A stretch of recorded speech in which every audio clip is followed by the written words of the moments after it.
الرحمن الرحیم الحمد للہ رب العالمین والصلاة والسلام علی سید المرسلین وعلی آلہ وصحبہ اجمعین اما بعد فاعوذ باللہ من الشیطان الرجیم بسم اللہ الرحمن الرحیم یا ایہا الذین آمنوا کتب علیکم الصیام کما کتب علی الذین من قبلکم لعلکم تتقون صدق اللہ العظیم۔ محترم بزرگوں اور دوستوں،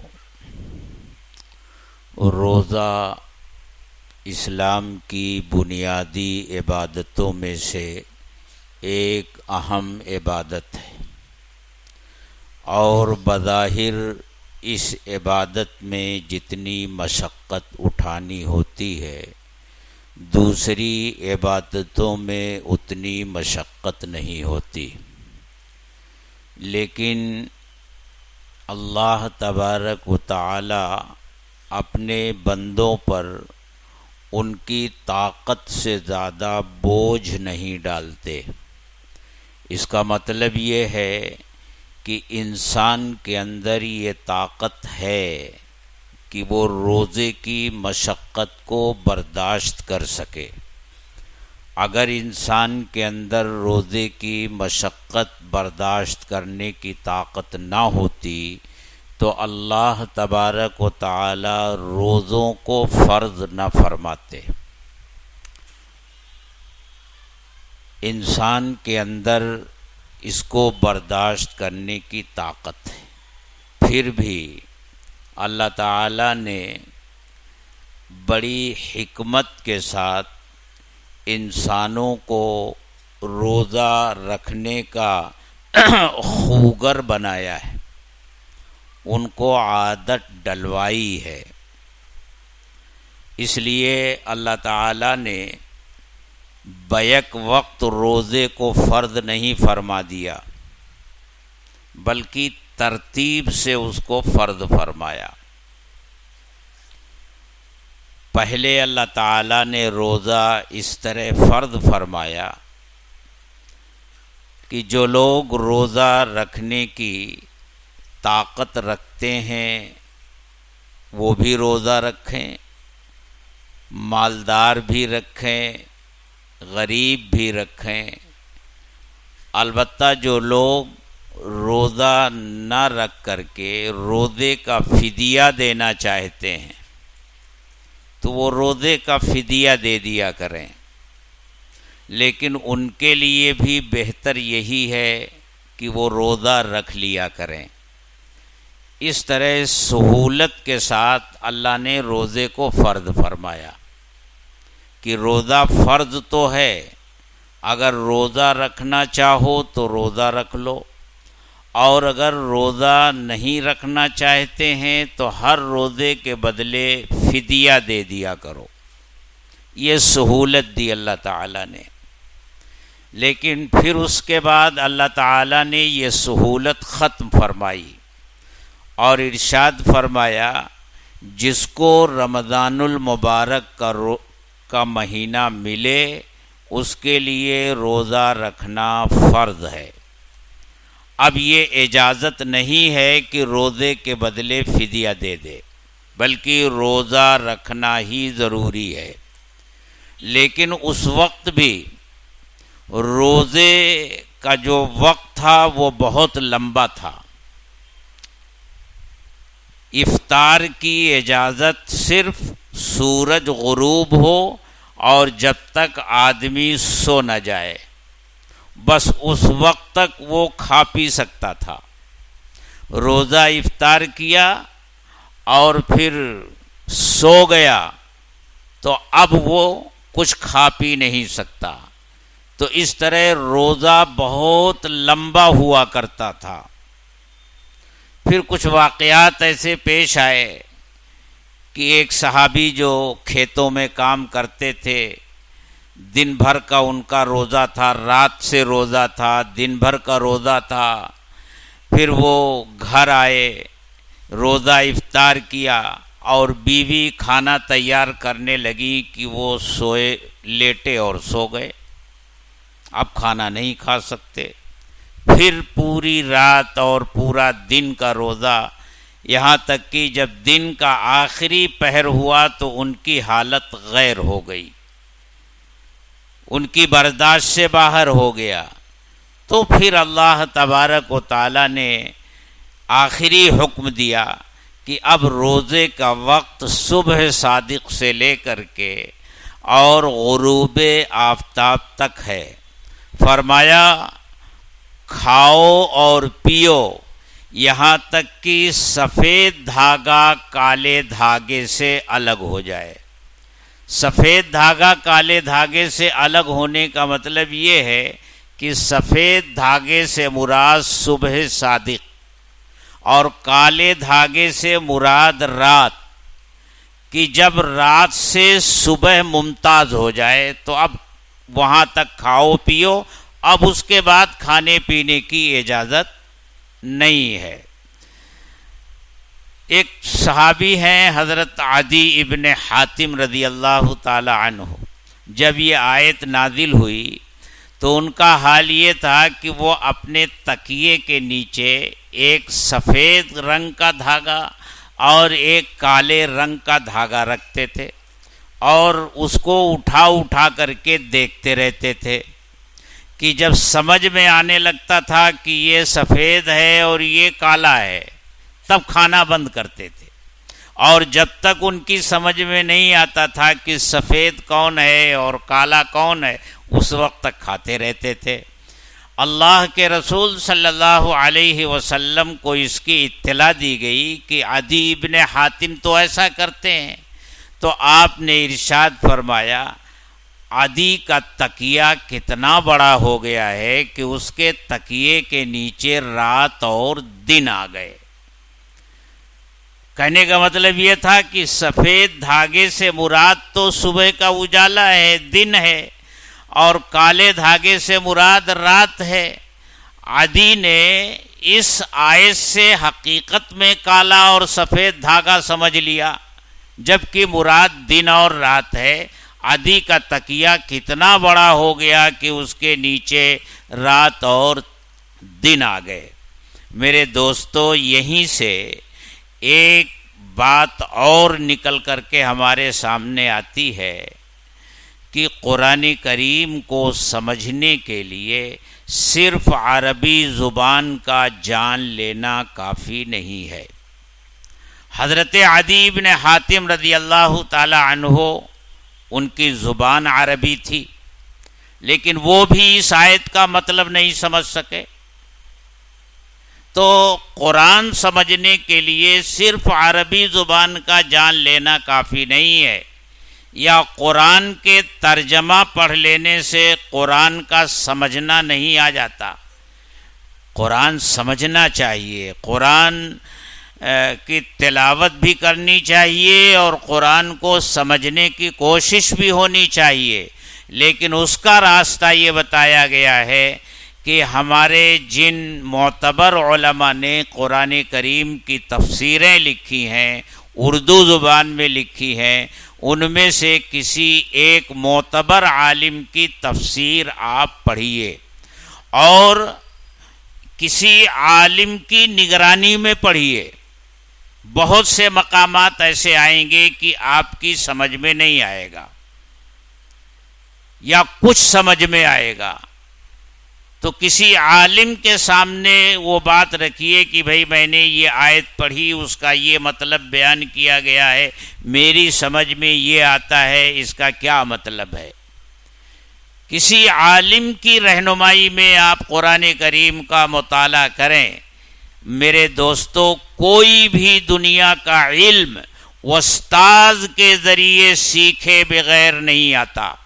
اگر صرف کتاب پڑھ لینے سے کوئی علم آتا تو یہ کروڑ روپیہ دے کر میڈیکل کالج میں داخلہ لینے کی ضرورت کیا تھی۔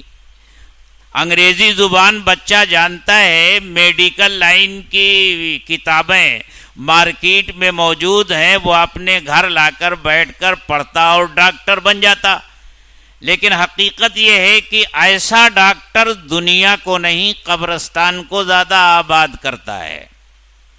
اسی طرح جو لوگ اپنے ذاتی مطالعے کی بنیاد پر کسی استاد کی رہنمائی کے بغیر قرآن کریم کو سمجھنے کی کوشش کرتے ہیں اور سمجھتے ہیں اور ان کو یہ اطمینان ہوتا ہے کہ میں نے قرآن کو سمجھ لیا، تو اکثر ایسا ہوتا ہے کہ ایسے لوگ خود گمراہ ہوتے ہیں اور دوسرے لوگوں کو گمراہ کرنے کی کوشش کرتے ہیں۔ ایسے بہت سارے لوگوں کو ہم نے بھی اپنی زندگی میں دیکھا ہے جنہوں نے اپنے مطالعے کے اوپر اتنا بھروسہ کیا کہ اہل سنت والجماعت کے جو مسلمہ عقائد ہیں ان سے بھی انہوں نے انکار کر دیا، بہت ساری حقیقتوں سے انکار کیا، خود گمراہ ہوئے اور دوسروں کے بھی گمراہ ہونے کا سبب بنے۔ بہرحال میں یہ عرض کر رہا تھا کہ روزہ اہم عبادت ہے، اس میں مشقت ہے، لیکن اس مشقت کو آسان بنانے کا اللہ نے کیا گر بتایا ہے۔ پہلے تو یہ بتایا دیکھو اپنا دل چھوٹا مت کرنا، یہ روزہ صرف تمہارے اوپر فرض نہیں کیا گیا ہے کہ ایسا سمجھو کہ ہم ہی ملے تھے بھوکا رکھنے کے لیے۔ اللہ نے فرمایا ایسا نہیں ہے، ہم نے تمہارے اوپر بھی روزے فرض کیے ہیں اور تم سے پہلوں پر بھی ہم نے روزے فرض کیے تھے۔ کوئی امت ایسی نہیں گزری ہے جس کے اوپر روزے فرض نہ رہے ہوں، تو آدمی کو اطمینان ہوتا ہے چلو ہم اکیلے نہیں ہیں۔ وہ ایک مثل مشہور ہے، مرگ انبوہ جشن دارت، اگر کہیں ایک میت ہو جائے تو غم کا ماحول ہوتا ہے، لیکن اگر بہت سی اموات ہو جائیں تو پھر میلہ لگ جاتا ہے، لوگ تماشا دیکھنے آتے ہیں کہ اتنے لوگ کیسے مر گئے۔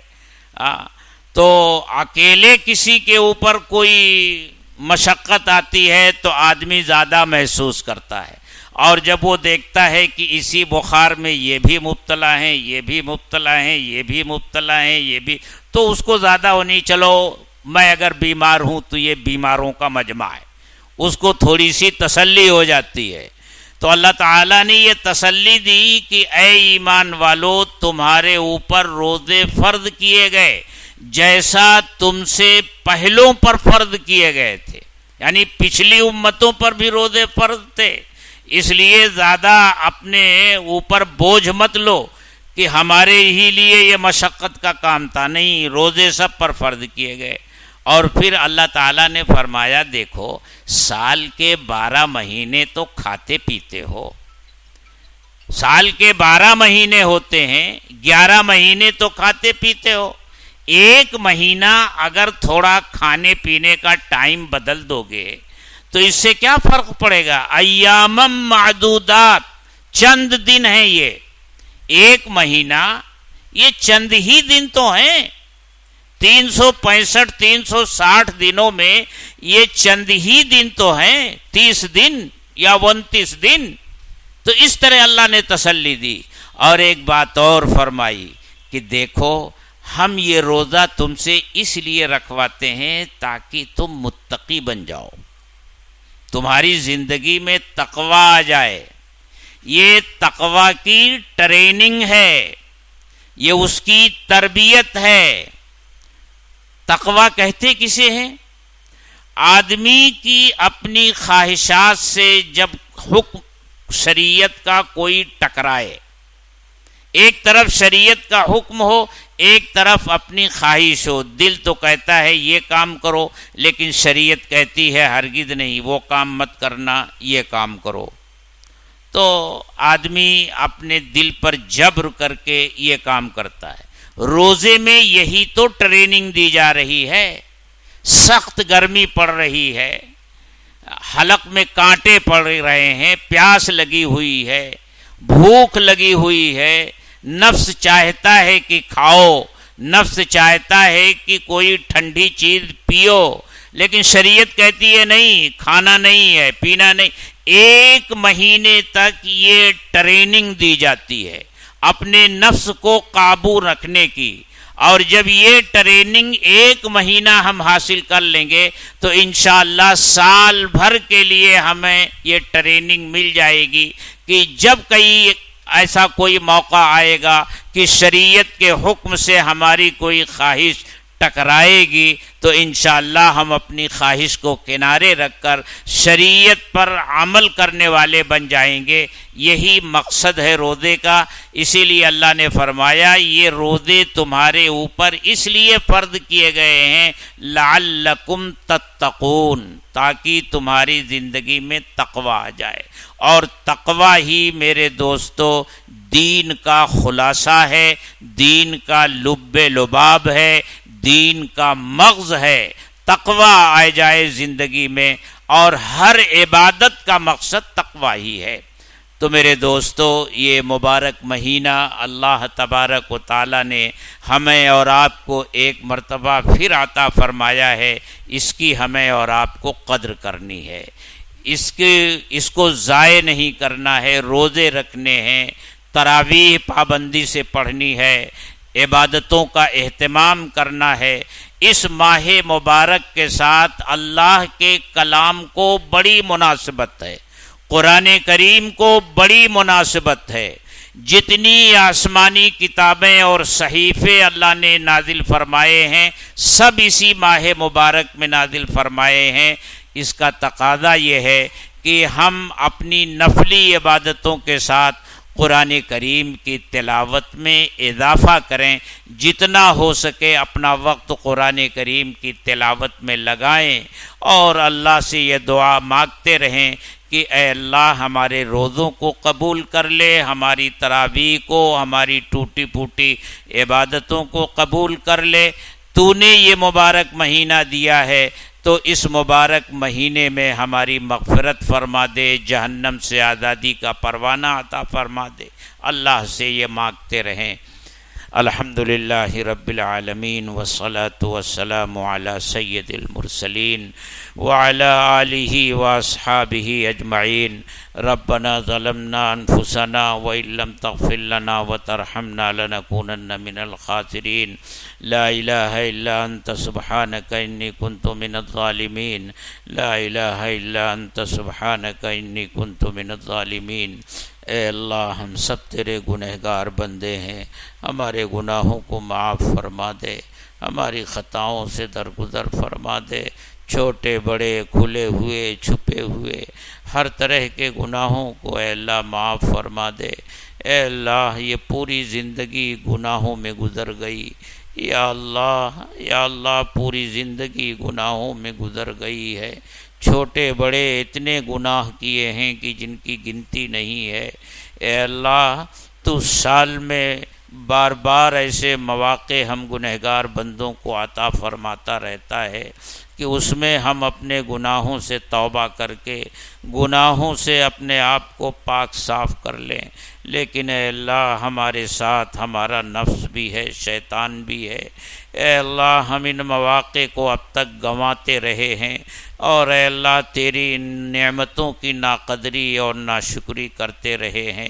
اے اللہ لیکن پھر تو نے اپنے فضل و کرم سے یہ مبارک مہینہ ہمیں عطا فرما دیا ہے.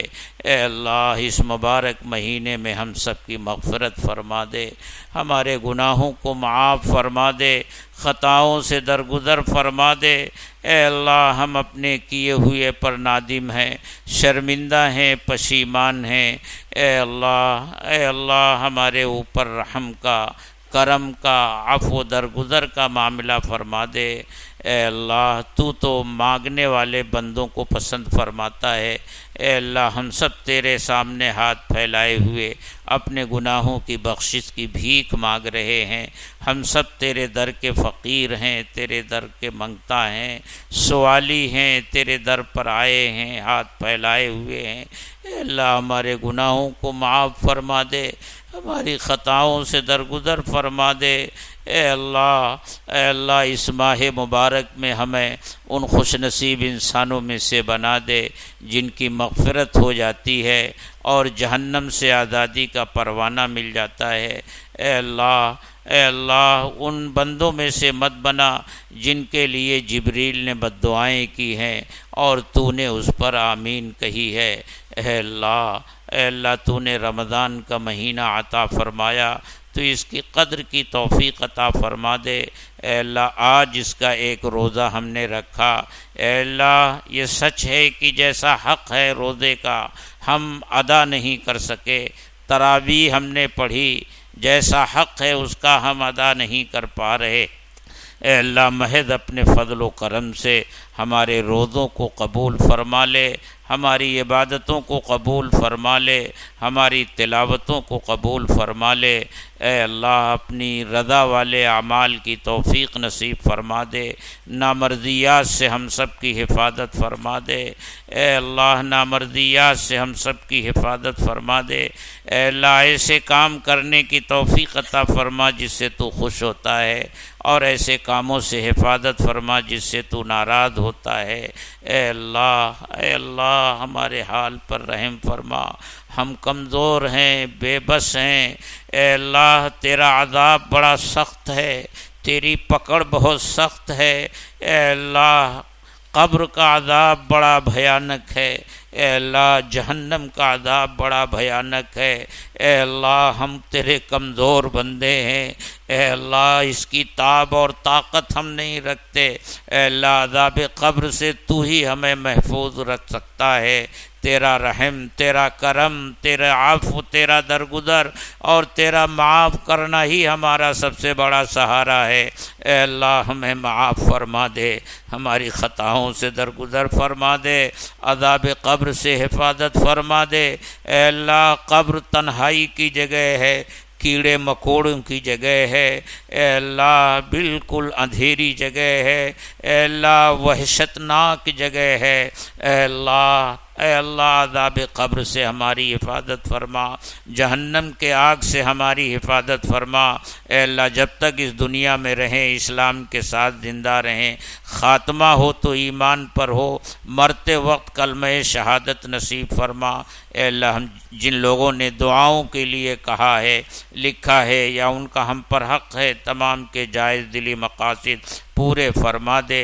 ہم میں جو بیمار ہیں ان کو شفائے کاملہ عاجلہ دائمہ مستمرہ عطا فرما دے۔ ربنا تقبل منا انک انت السمیع العلیم وتب علینا انک انت التواب الرحیم، وصلی اللہ تعالی علی خیر خلقہ محمد وآلہ واصحابہ اجمعین، آمین۔